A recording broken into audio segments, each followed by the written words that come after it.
அன்பான இதயங்களுக்கு என் இனிய வணக்கங்க. இன்னைக்கு நாம் கொத்தமல்லி தோட்டத்துக்கு வந்திருக்கிறோம்.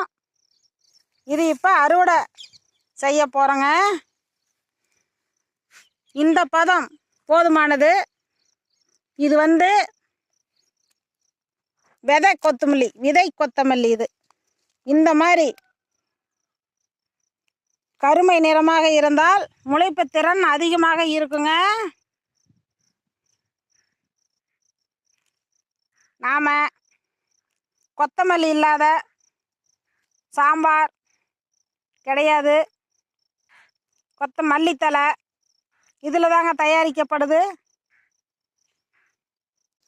பாருங்க, இப்போ நாம் அறுவடை செய்கிறோம். இதை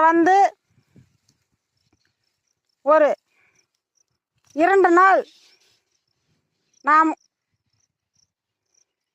கத்தையாக கட்டி 2 நாள் அப்படியே வைக்கணுங்க. 2 நாள் கழித்து நாம் கையாலேயே இப்படி நாம் அறுவடை செய்யலாங்க. நல்லா கொட்டும், அப்படியே பளபளன்னு நன்றாக கொட்டுங்க.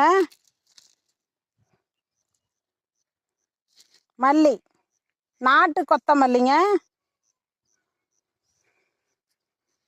நம்ம ஏக்கரை கணக்கில் இதை விவசாயம் செஞ்சோம்னா அதிக லாபம் கிடைக்கும். மானாவரியாக விளையும் நாட்டு கொத்தமல்லி. பாருங்க,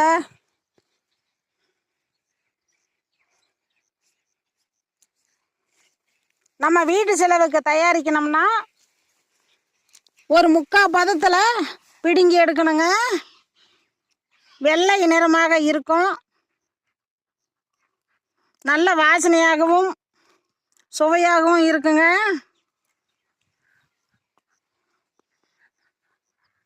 நாம் இதில் கொத்தமல்லி காப்பி வச்சு குடித்தோம்னா தலைவலிக்கு பித்தத்துக்கு ரொம்ப நல்லது. பித்தத்தை தடுக்கும்.